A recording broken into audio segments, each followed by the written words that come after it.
It is February 24th, 2022. I'm Michelle Hirsch at the Pyle Center with Philip Yates. Thanks for being here. You're welcome. My pleasure. We like to start at the beginning, your beginning of Okay. when were you born and where were you born? I was born in 1965, and I was my house, my parents' house, was on Encanto, and which is right next to Daly Park, and yeah, so that's. But I was actually born in Mesa, but my parents lived in Tempe, still live here, but not that. Um, they don't reside on Encanto anymore. But yeah, so that's where I grew up until I was 18. Do you know when your parents came to Tempe? Well, let's see, my grandmother, my mother was born here, and my father came, I think he was, I want to say 14 years old. Mm-hmm. But yeah, he came to Tempe and went to ASU here and then taught at Tempe High School, and then went on to teach at MCC. What did your dad teach? Do you know? English. He taught English and children's literature and art history. Do you know what year your parents were married or how they met? Or I want to say, let's see. Oh gosh, I think I wrote that down, didn't I? No, I did not. well, that's okay. Sorry. And do you know how they met or any? That's a good question too. I don't really know how they met. I should ask them how they met. What did your mom do, or what does she do now? She was a teacher Mm-hmm. at the time. Yeah, she was a. She just taught at a. I'm not sure if it Elementary was school, maybe? Broadmoor Elementary or Okay. what elementary school, but it was an elementary school here in Tempe. What schools did you go to growing I up? went to Broadmoor, and then I went to Mitchell, And then on to and Tempe then High. on to McCamey, and then on to Tempe High School. Yeah. Do you have any favorite teachers or favorite memories You know what? of To school? be honest, when I went to college, I'd have to say that that was later, obviously. My dad was my favorite teacher, Oh, and it that's was great. funny because he didn't really want the rest of the class to know that I was his son, so I sat in the back. And yeah, no, I really don't think I had a favorite teacher when I was growing up and went to elementary school. I did have Harry Mitchell when I went to high school, and he was teaching. I think it was just history. Social studies, history, Yeah, government. it was a something. history class, and he actually gave the eulogy for my aunt Susan Harder. She was the one that started all the neighborhood associations. She was the founder of neighborhood associations. In Tempe? Yeah, Oh, wow, that's Yeah. quite a legacy. Yeah. yeah. So what did you study at ASU? Just general studies. I didn't go to ASU. I went to Oh, I'm sorry. Mesa Oh, okay, Community, Mesa Community. but it was just like general studies. And did you have any extracurricular activities or sports or clubs or anything you really were involved in didn't, high school or I didn't. college? I wasn't really involved in sports very much. I had my close knit bunch of friends that I hung out with, and we liked to roller skate and just ride bicycles and skateboard. We loved skateboarding. Did you have any jobs as a teenager? Or You know, even in college? actually, my first job, it was, gosh, you can't do that now, but I was in 5th grade and 6th grade, and I delivered newspapers for the Penny Saver and the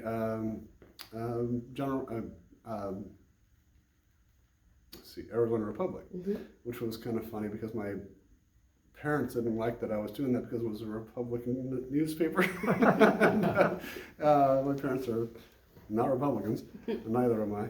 But it was really kind of funny because, but anyhow, I delivered newspapers starting when I was in 5th grade, and I would do that before I would go to school. So I got up very, very early and delivered my newspapers and went off to school. And things were very different too then. I started just walking to school when I was in 7th grade. It was just, it was a walk. You didn't take a bus or anything, and then that was that. So, Do you have any siblings? I have one sister and one brother, yes. Are they older, younger? Well, my sister is going to be turning 50 on Sunday, and my brother is 3 years younger than me, so that would make him 54. And so delivering newspapers, growing up in that neighborhood, you certainly get to know the neighborhood. Yes. And then being in one place growing up. Do you have any thoughts of how your neighborhood or that neighborhood has changed over the years? Yes, actually over on its southmost side, facing Broadway, they have put a big wall up. It's sort of like a sound barrier kind of a wall. That wasn't there before. Well, the houses, remarkably, haven't really changed much, and neither has the park, Daly Park. It is very simple. They haven't done a whole lot to it. They have put like a little playground over on the westmost end of the playground, but of the park rather. But aside from that, they really didn't do much to that whole area. I don't want to get away from maybe some other jobs you had growing up. In high school, we got your paper route, but did you do something in your teens? Or yes, actually, I started having painting businesses. My father was a professor at Mesa Community College, and so we had our summers off, and we have a ranch in Missouri.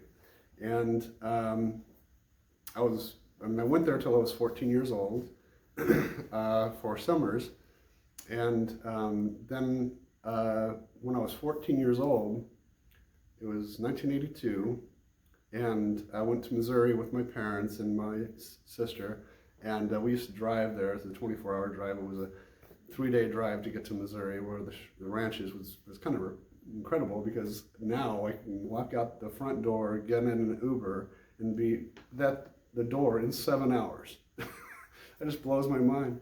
Mm-hmm. But no, I had a painting business because, well, what happened was I went to Missouri that year when I was 14 years old, and it was the hottest summer on record and the most humid summer on record. It was 100% humidity and 110 degrees.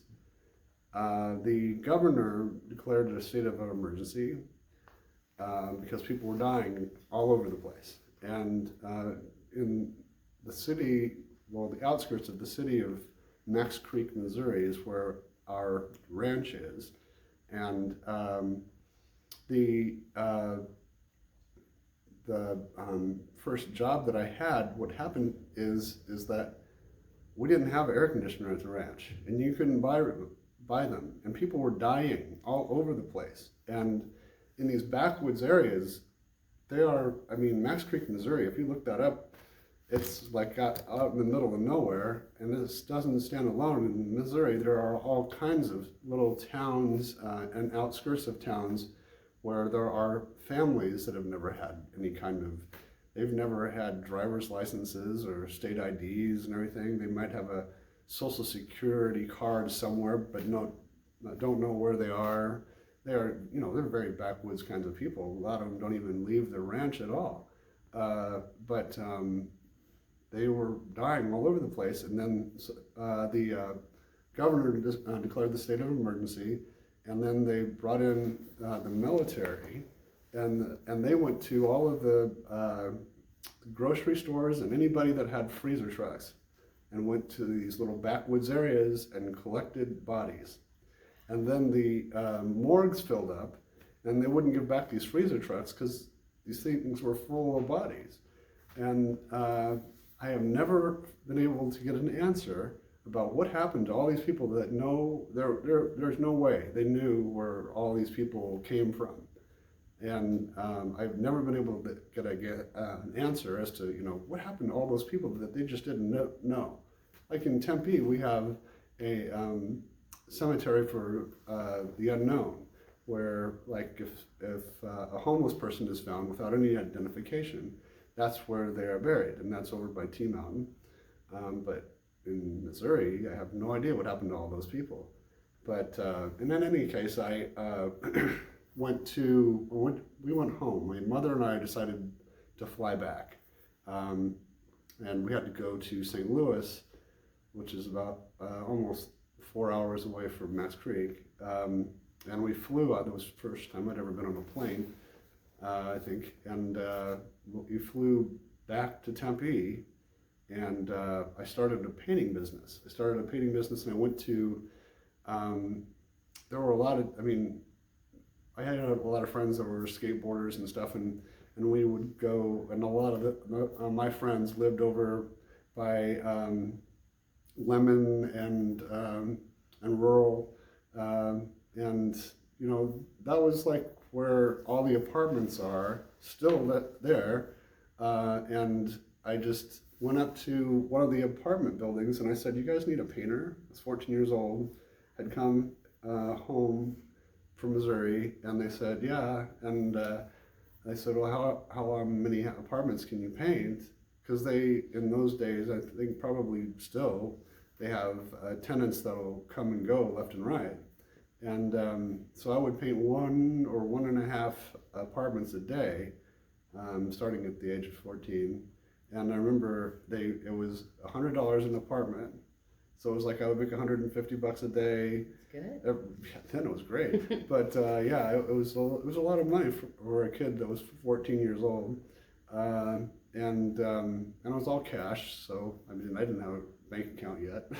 and but anyhow, so that was like my first, well, But it's also hard business. work. Yeah. Did anybody help you? Did you do it all yourself? No, it was all self-learned. I self-taught myself how to paint apartments. I don't even know why I asked them. I said, "You need your apartments painted." Growing up, even when I was a kid, side work, I would mow lawns over by Daly Park, that whole area. So that was a source of income as well. Did you ever paint a room in your house, or? Oh, sure, yes. So yeah. you had a little experience in painting a room or something with your parents, or? Yeah.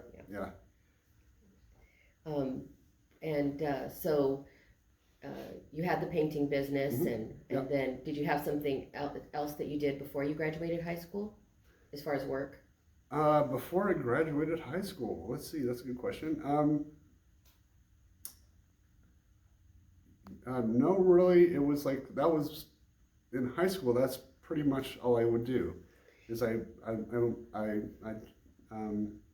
a painting business. Work, and I didn't really get to finish what happened that year. It was the last year that I went back to, in 1982, was the last year that I went back in the summer.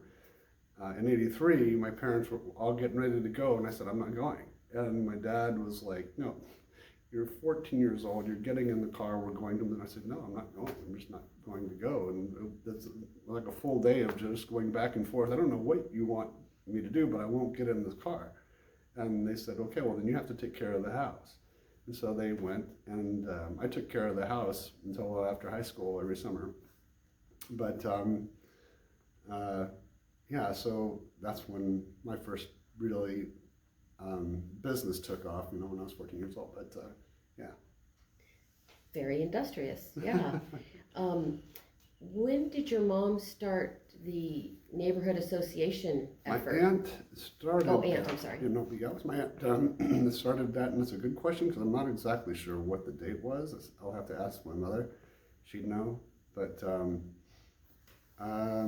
probably was, if I had to guess, maybe 78.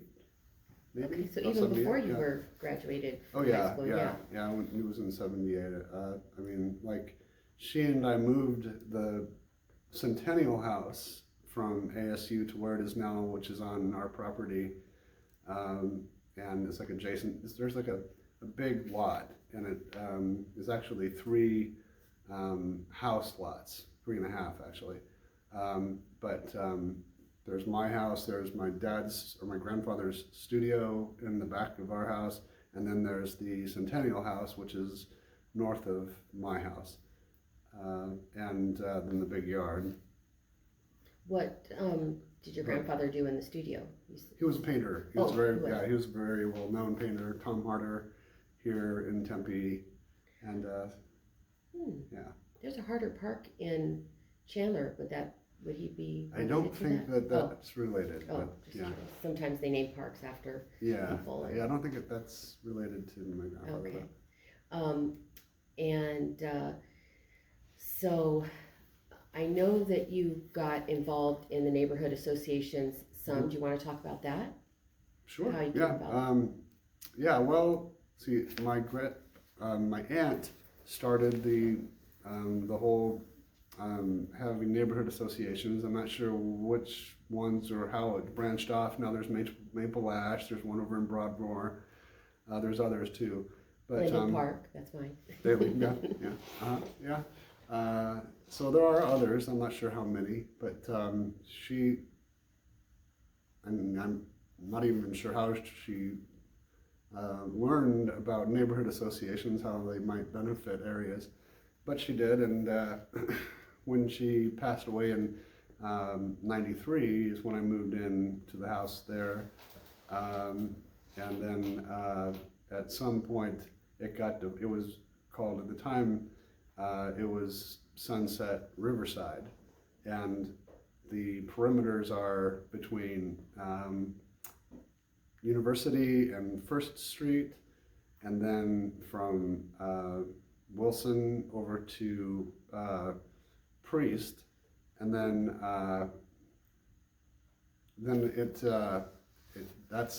that was what it was then, and then it got divided at some point at Hardy.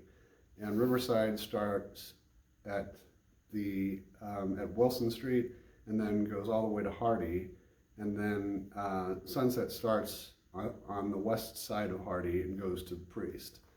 But yeah, I've been looking into maybe reconfiguring because it was Sunset Riverside at one point.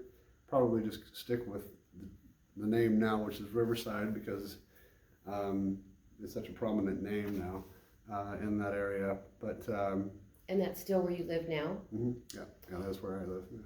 And what do you do with the neighborhood association? I'm the president for the neighborhood association. And I'm guessing for a long time? Yeah, almost 8 years. And I talk to the city council and the mayors and all different areas in the city's government just to get things done or stop things from being done. It's really kind of sad because there really aren't a whole lot of people that anymore they express their opinions about anything, and it's there have been a number of big developments that just didn't happen because I'm pretty stern in meetings and that's what I'm known to be. And in any case, I might sway one vote in my favor or Riverside's favor. I've never been on board with the whole idea that height and density is the way to go for the city of Tempe. Knowing my family's history, going back to the 1800s, and seeing what happened from probably 1984 to today's date, it's just blown Tempe out of the ballpark. It's really gotten big and high and dense, and the biggest problem with being any kind of a representative for the area is that you're going up against the highest levels of developers and architects and the law firms and their attorneys that represent the developers. So you have to keep in touch with them too. I learned very early that you get 3 minutes to speak to the city council when you go to speak to the city council. Things get decided behind closed doors before you even get into the city council meetings. and I remember thinking, well, the trolley just now is starting, right? And the trolley, the year that it was decided to be in place, and I'm not sure exactly what year that was, but it was the first year that I was actually elected to be the president for the neighborhood association, and was invited to a meeting. And it was Valley Metro doing the presentation for the developer. I mean, well, they were the developer, and they're a law firm and architect for the trolley. And it was Mayor Mitchell, Mark Mitchell, and two people from the city council, and a handful of people from Valley Metro, and me, and that was it. And they decided to have it. Nobody had ever heard of it, and it had never been put out in the public. And I said, "What just happened?" And they said, "Well, about 80% of Tempe's budget went to the trolley." And I said, "Okay," and I just sort of threw me for a loop. I couldn't believe that had just happened behind closed doors. And then about almost 6 months later, they announced that they were going to do this. No one even knew about it. They hadn't been brought up in a city council meeting, nothing. And then it was brought up that yes, they were going to put in this trolley, and it was never even put on a ballot. And it was such an expensive, ambitious way to go for the city of Tempe's transit system, and it just kind of boggled my mind that this just happened inside of a little room with a handful of people. So I mean, that's when I essentially learned that everything happens outside of the city council. Before you even get into the city council, those kinds of things are changed. So I started, talking to the attorneys and talking to the architects and talking to the city council members and stuff before and everything, going to DRC meetings and voicing my opinion there, but only for 3 minutes. You have 3 minutes and that's it. And then you're in touch with all the people from the city council and some law firms that don't like me very much. But, I think that there are people that are familiar with homeowners associations. That's when you're required Sure, yeah. to pay dues and be a part of an association Right. because of your residence. Neighborhood associations are a little different in much that different. You don't pay. You don't right. pay to. And you have the option of getting involved. How do you engage your neighbors? Well, it's actually kind of difficult. I can have meetings, and I do have meetings. If it's something that is going to affect the general vicinity, you can have up to 3 a year. I don't always have 3 a year because it doesn't. I mean, I'll still go out and voice my opinion at these meetings, and it's always because of just feedback that I'm hearing about. Things that are happening and everything, and I'll let them know what's happening and I'll explain it. This is what's being proposed, and these are the applicants, and this is where these developments are being proposed, and then I will tell them a little bit about it, as much as I can tell about them, and do you have social media, like a Facebook page or something for your neighborhood? Well, I just have my email address, and I'm not as, I don't go on Facebook. But I mean, people know who I am. And people will stop by the house and call me and email me, and sometimes I get texts, but yeah. As far as businesses or even recreational places that you may have enjoyed or frequented as a teenager or an adult in Tempe, maybe some that are gone that you miss. Are there some businesses or places in Tempe Well, some of the like restaurants that are here down in downtown Tempe, the whole area of Mill Avenue has changed so much over the last 10 years. And I mean, businesses come and go all the time because they just can't afford to have a business there. I mean, the lease rates are just through the roof. And then the owners, of course, they change a lot. So I mean, they can fluctuate. The leases can fluctuate a lot, and there's so much competition. Everybody wants to get a liquor license down there, and there's tons of them, tons of bars down there now that have their liquor licenses, and they can have their businesses. Do you have any favorite restaurants Well, there or used shops? to be a restaurant called Restaurant Mexico that was like my favorite. Mill Avenue. It was my favorite Mexican food restaurant that I've ever been to. It was awesome. It was great. I don't know. Yeah, it was really sad to see that go. But yeah, I had frequented that place since I was a kid, but they weren't there. They weren't always on Mill Avenue. They I moved. only knew them there. Yeah, they weren't. I believe it was on. I want to say Washington. They used to be off of Washington. Oh, okay. And then they moved to Mill Avenue. Yeah, when I was a kid, my parents would take me over there, and then we would go over to the one on Mill Avenue. And then the last week that they were there,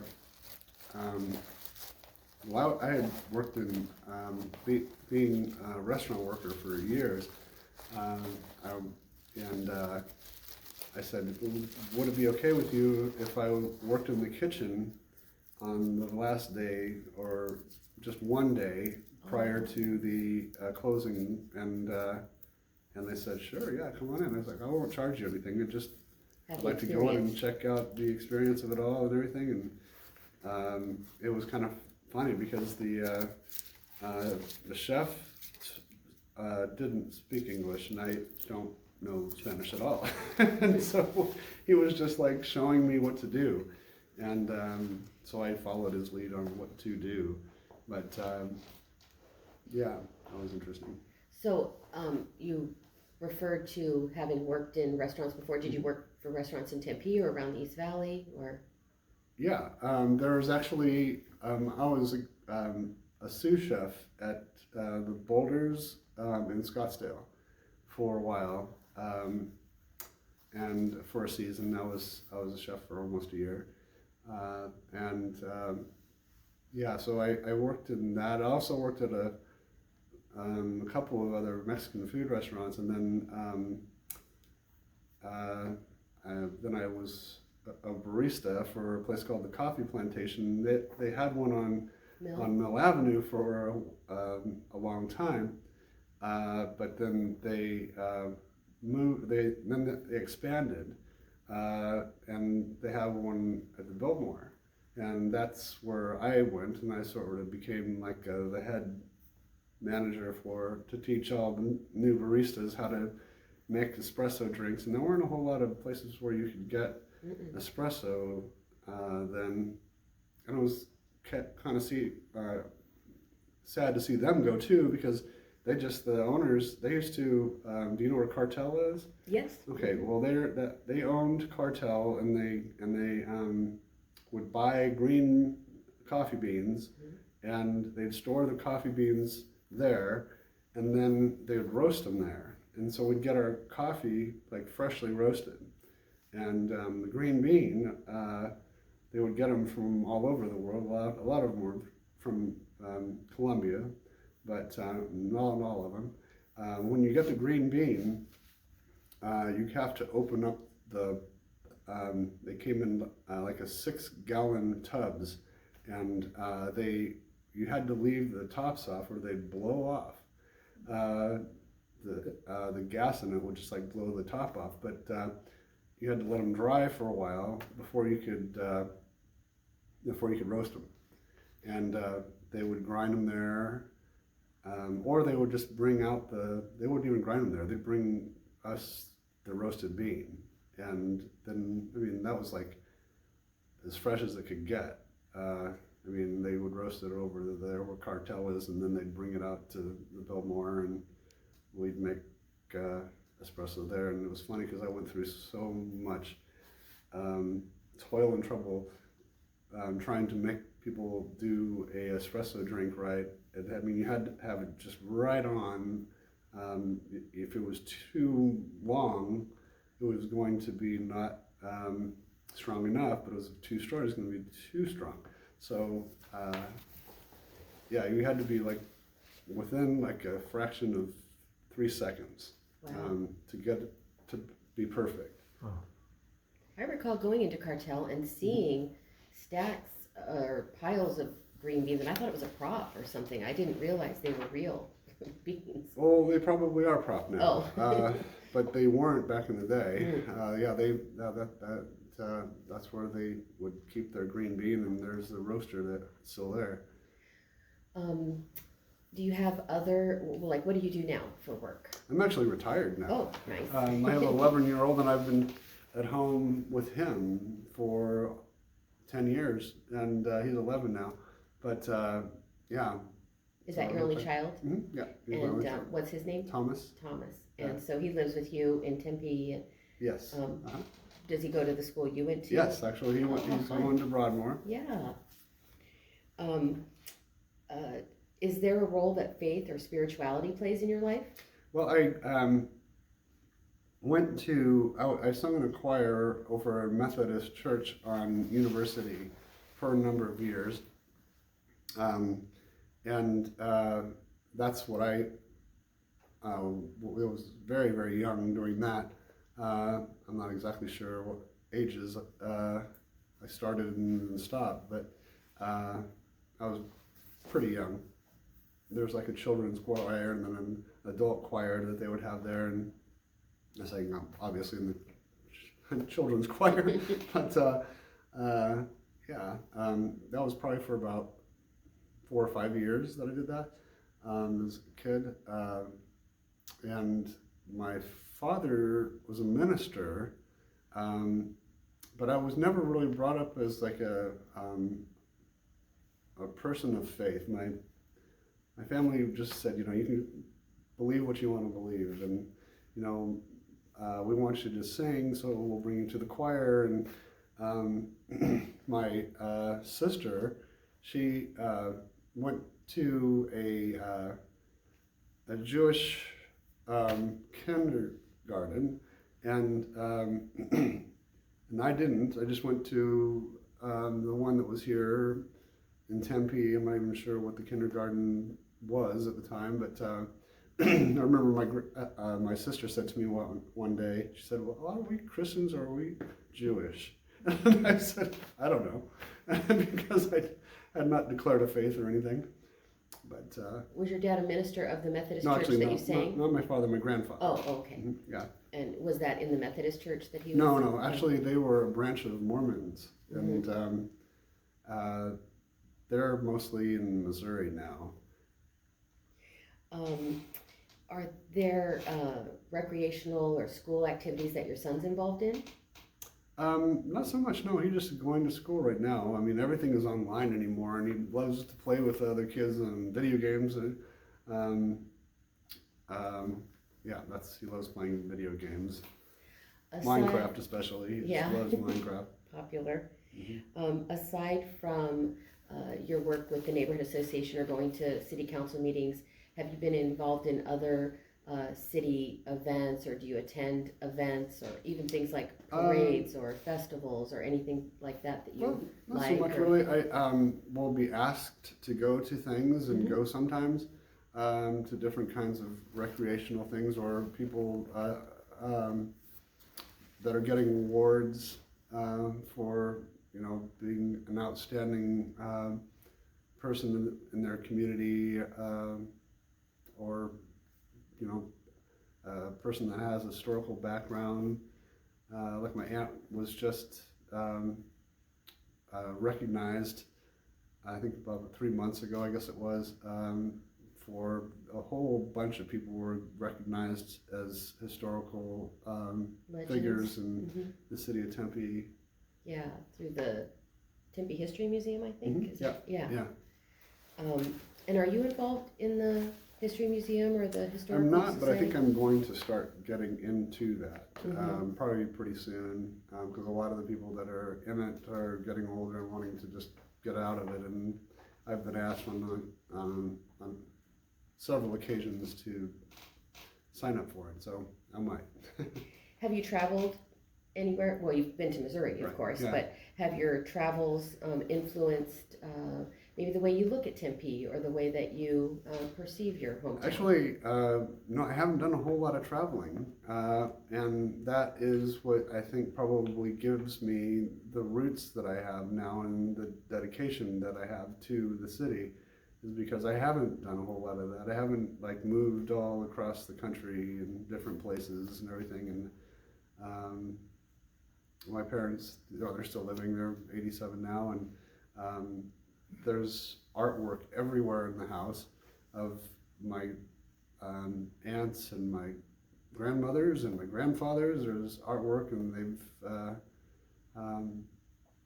have all kinds of history, like the O'Connors. Jack O'Connor was a great uncle of mine, and a very well-known hunter and writer. So one of the questions we like to ask is how you feel connected to Tempe, but clearly your roots and your family that has come before you Right. and their involvement in the city. Yes. If we're leaving anything out, like a aunt or uncle or grandparent that you haven't mentioned that you want to share about. No, really, it was like my grandmother and my grandfather and my aunt and my mother and of course my father. They all were very, very, very tight Tempeans, and even as a kid, I was told about how my ancestors came here in 1888, and then my aunt and I moved the Centennial House from where it was on ASU to where it is now, and now that was in 1988, and that's why they named it the Centennial House. It was actually on the National Register of Historic Houses when it was at ASU, but then when it got moved, it got taken off because it had been moved. Then my aunt had it put on the Arizona State Historic Houses. So it's. And just so we understand, so there was the house there, like on the ASU property, Lemon and Burl or somewhere near there. Right. And then you actually somehow hired or figured out a way to move the actual structure So to what a happened different was location? that my aunt, she was like, I guess her title was a chair, maybe, I don't know, of the Sunset Riverside Neighborhood Association, and she was very, very well known for her historical connections to the city and everything, and she heard through the grapevine that they were going to tear that house down. It wasn't announced to anybody, but she just happened to hear about it somehow. I'm not sure how, but she did. And then they said, "Oh yeah, we're going to tear this house down." And she said, "Whoa, put the brakes on. This is a nationally known house. It's on the National Register. You can't just tear down this house." And they said, "Well, I'm sorry, this is ASU, and we're going to expand, and it is going to come down." And she said, "No, how much is it going to cost to do this? How much does the demo cost?" And I told her, I don't know how much that was. And I said, "Give me that money." She said, "Give me that money and I'll pay for the rest, and I'll pick it up and move it." And that was back in 1988. And so that all happened so fast that they didn't have the time to actually build the foundation for it. And I was there for that. I was there for the move. And you had to go over what is, I guess, First Street over there, where it crosses the railroad tracks. And we couldn't get a hold of Southwest Pacific, which was the train, the train stations and everything, and we couldn't get a hold of them. And somebody said, "This is crazy," but we had to creep across the tracks. And I mean, it took almost 2 hours to get over the tracks because we had the chimneys on the house, and they didn't take them off. They left them on, and they went over the tracks. And it took about 2 hours, and they said, there is a chance that a train could come. And so he said, well, would you be willing to go out there on the tracks, on the north side of the tracks, and, flag down a train and, pray to God that this thing is going to stop so they don't kill a kid that's on the train tracks. And I said, okay, I guess so. And I went out there, and at the time it wasn't a lake, it was just a river bottom. And they finally got across, and then they brought it over to where it was on the lot, and then they built the foundation and picked it up and plopped it down on top of the foundation that they had built.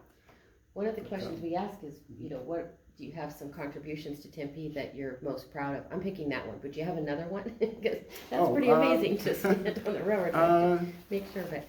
I would have to say the biggest contribution that I have had as an adult has just been being the president for the neighborhood association, and all the input that I have had, and changes that have not occurred that would have occurred had I not been a representative of a neighborhood association. My parents were married at the Peterson house, and they were married by my grandfather, the minister there. And if you go there, whenever they have the it's only like 24 hours a year that they'll actually open it. It's right around Christmas time. And you can put an application in for a class to go in and be shown everything that's inside. What the Peterson house is and what its historical background is. And my aunt and my grandparents lived there for a number of years, and then it went over to the Oddfellows for a while, and then it was bought by the city of Tempe and turned into a museum. And I have a journal of when it was 1976, and my mother and I went over to the Peterson house. It was always called the Red House at the time, and they still call it the Red House. I do too, call it the Red House. But we went there in 1976, and it was the Oddfellows that had it, and we went there, and my mother was showing me all the stuff that was going on in the house and everything, and I she started talking to somebody that was there, one of the Oddfellows members or something, and she was talking to them, and I went upstairs, and I went into one of the bedrooms, and it was like the creepiest thing I'd ever seen in my life. There were all kinds of like stuffed animals, and there was a casket over in a corner, and of course I was 11 years old and very curious, why is there a casket up here? So I opened it up, and lo and behold, here's this human skeleton. And I couldn't believe it, and I shut it, and I went downstairs, and I said, Mom, there's a human skeleton inside of a casket upstairs. And she didn't believe me. She was like, oh, no, there isn't. And I'm not sure what year it was that the city of Tempe bought it, but there was a big article about how they had purchased it, and the Oddfellows had been there, and one of the things that was in it was this casket with a human skeleton in it. Yeah, and I actually got married there, but I'm not exactly sure what the year was, to be honest, but that was a long time ago. Goodness, it's just over 20 years ago. But we didn't tell anybody. We didn't tell anybody that we got married, and we just got married we said that we were going to get married, and we had a ceremony, and that was the second time that I went in, and actually everybody thought, we didn't tell anyone, thought that was the actual wedding. And we'd already been married for a number of months at the time. Mm-hmm. And we had a marriage license signed up, and And everybody signed it there and saw it, and this isn't even real. But yeah, it's 2002. Yeah, it was. I trust the skeleton was gone by then. It wasn't. Yeah, it was Oddfellows then. It was no. I take that back. Was it Oddfellows? No, yeah, it was a owned by Tempe. Mm-hmm. Everything was all covered, and I asked my best friend if he'd be my best man or be the witness, because you have to have a witness, and I had hired a minister to do the ceremony there, and we just knocked on the door and said, I gave them my background, and they said, okay, come on in. And so we did. We got married. And my parents didn't even know until it was a very short-lived marriage. But we told them after we divorced that this wasn't even a real wedding. It was a real wedding, but it was fake. And my dad, I remember, he was probably still angry about it. He's angry that we actually had a wedding there, and it wasn't the real one. Quite legal, yeah. Mm-hmm. But it meant something to you. Oh yeah, Obviously, sure, yeah, yeah. I did it. How would you like your friends and family, maybe your son, to remember you? That's a good question. I think that, well, hopefully a good father, and a representative of the community that I now live in. It's such a fast-growing area that it's scary right now, because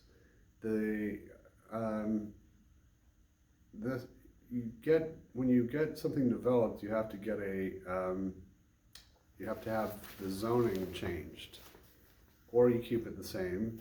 But it's in the best interest financially for a developer to upzone and then sell, not even do what it is that they say they're going to do to the city council and upzone, and they don't even build what it was that they said they were going to build. Happens all the time, and it happened for the first time. They did it in Riverside. They upzoned, and that was only a number of months ago. They upzoned it to a MU4, which is high density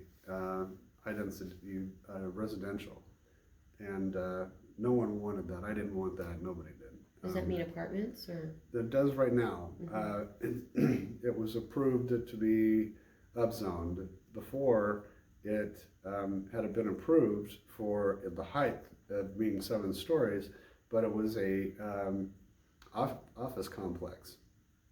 And then they approved the 19-story office complex that's going to be built, or maybe built, over on Ash, over on Ash, and they thought that was just too much competition. So they changed it to, the developer just assumed that, well, we're not going to, how am I going to make any money with this? Well, the only way we are going to make any money with this is by upzoning it, and then probably selling it. Or making these apartments. So they told the DRC, they told the city council that they were going to do 200 apartments, 7 stories high, and make 10%, 20 of those apartments be quote-unquote affordable housing. But they gave them a whole bunch of giblets to say okay to that. And they didn't listen to us at all, which was really tragic, because it was like the first upzoning in the area, and right now we have the Pier 202 that has been approved over by Rural and the River Bottom, Rural and the Lake, and that's 27 stories high. And so it'll be the biggest, if I'm not mistaken, it'll be the biggest hotel in the state. The rapid growth of the city is just overwhelming, and we are considering having the Coyotes move here, which is adjacent to where Riverside and Sunset are, and that is going to impact this whole area of Riverside and Sunset greatly, with just parking issues and traffic issues, and Tempe just does not have the infrastructure to sustain these kinds of changes to the city. We just don't have the streets. Is there anything else related to your life in Tempe, your work in Tempe, your neighborhood, your family, or other experiences in Tempe that I didn't ask you that you want to share or talk about? Oh, that's a good question. I don't think so. And this is usually when we open it up if other people want to ask a question. Sure. And Yeah, Dwayne always has absolutely. good questions. By all means. this is Dwayne Roan. You talked about your parents and grandparents, but then there were great-grandparents and great-great-parents who lived here as well. Yes. Is there anything else that you can tell us about those two generations? My Great and second great-grandparents? Okay. Well, there were the O'Connors on my mother's side. They were very well known as writers, and Jack O'Connor was a very well known hunter. All over the world would hunt, and he was in all kinds of magazines, and he was a very well known writer as well. He's written a number of books, but I think probably the one that I know of that is like most prominent to the city of Tempe is called Horse and Buggy West, which was about the wolves and how they got here, and basically were one of the founders of the city of Tempe. Okay, so that would be the great-great-grandparents? Yes. Yes, okay, all right, thank you. Sure. Hi, Michelle Keeney here. Were any of those ancestors buried in Double Butte Cemetery or Yes. Glen Buttes? Yeah, they're all there. They're all there? Yeah, the Wolves is one of the biggest gravestones there. The Wolf family has their own little area plot. If you go to the front entrance of it, and you just go straight through and look to the east, to the west, the left, you'd see a big lot, the gated lot, and a big headstone that says Wolf on it, and then all the names of all of my ancestors, the Wolf ancestors, are in that. You're in a very unique position of being a fifth generation Tempean. I Indeed, don't know yes. that we've had anybody interviewed so far that has that designation, right? Right. So I just wonder what it feels like to you. Do you feel the pull of the land, or how does that feel? Yeah, that's a very good question. I would have to say that yes, I know of all the changes that have happened since 1888. It's all documented stuff, and I look back at it's just, you think about generations, and you think about 100 years ago, 200 years ago, whatever. What's gone is gone. It's in the past. And You're talking about building preservation? Mm-hmm.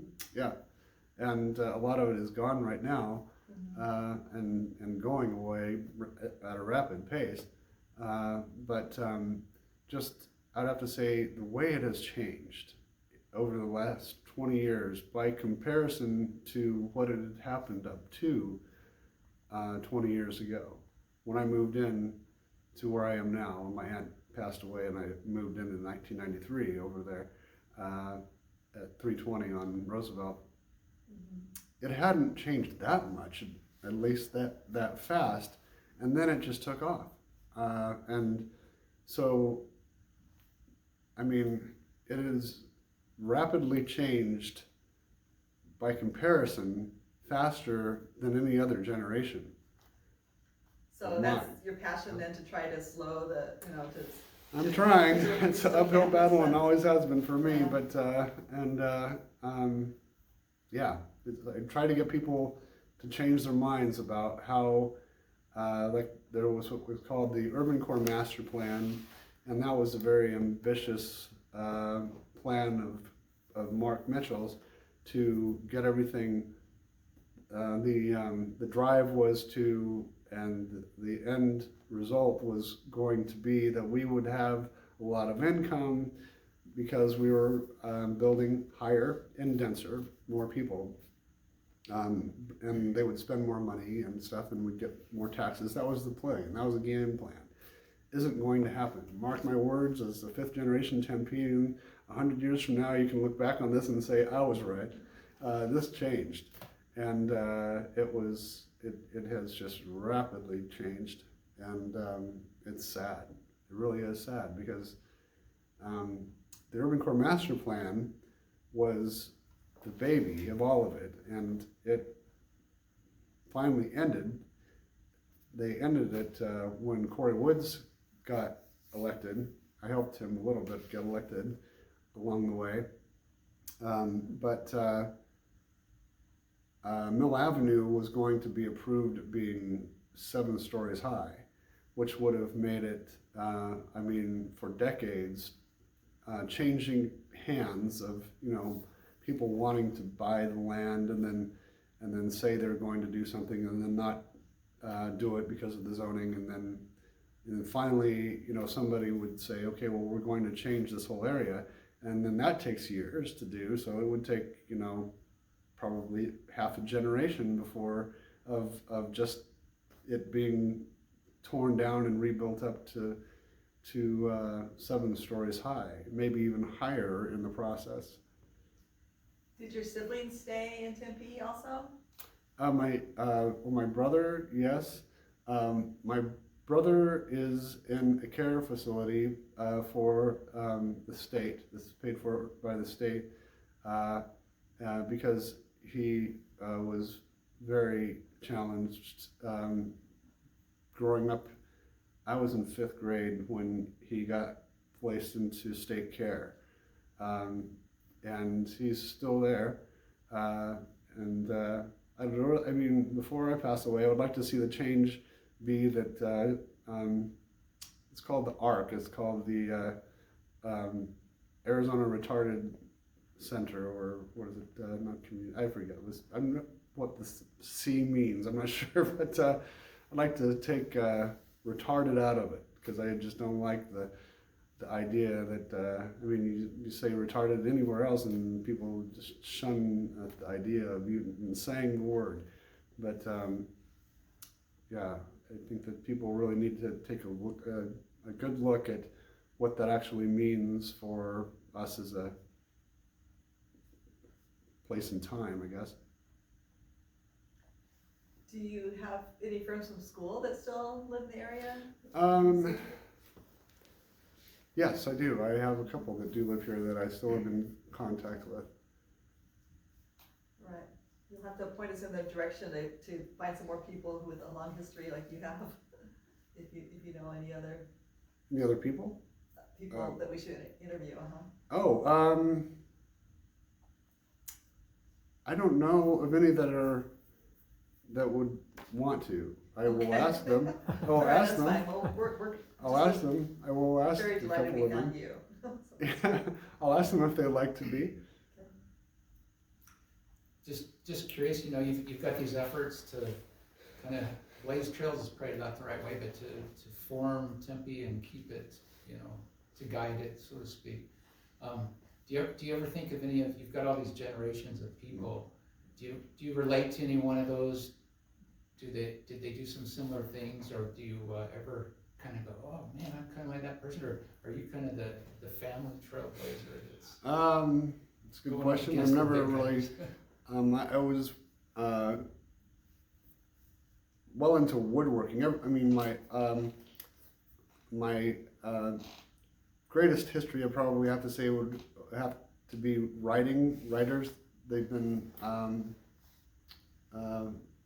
well-known writers. on my mother's side for generations. I'm not a writer. I have written some stuff, but I've never had it published or wanted to.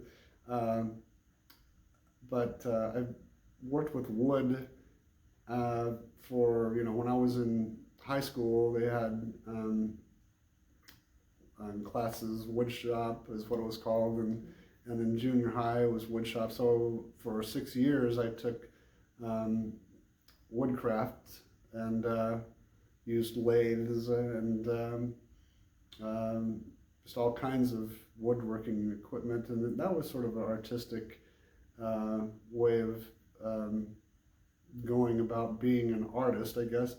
They were all painters, and there's paintings of theirs all over our house and my parents' house and in various museums here. But I'd say probably that is probably the closest. And then of course my aunt, and following in her footsteps as far as being a leader for the neighborhood association and the historical aspects of trying to preserve what we have now, because I don't think that people really it's really been taken for granted that we do have a very, very long history, and we don't really realize that we are tomorrow's yesterday. We are making history as we speak, and we don't want to screw that up. We don't want to wind up in a place where we look at Tempe as something that just exploded and it wound up being a desolate place because it did. And I'm afraid that that's what could happen, and that's why I've been so vigilant about getting putting the brakes on with that, and looking into the preservation of what we have to look at now. Do you find partners in that effort, or do you feel like you're kind of No, the lone wolf, that's so to yeah. speak? No, I mean I really don't. I mean there's I wish I could say that I do. My mother has still been very active. Is still very active with the historical preservation, and I will probably get involved with that sooner than later. I've been asked to on a number of occasions, and I probably will. Thank you. Sure. Well, thank you so much, Phil. It's been interesting, and as you know, this is for posterity, so I hope, 100 years from now, people can look at this and see the differences that you've helped make in the neighborhood in a positive way, or keep from there being too many differences Right, as yeah. well. So Well, me too. thank you so much. You're welcome. Thank you.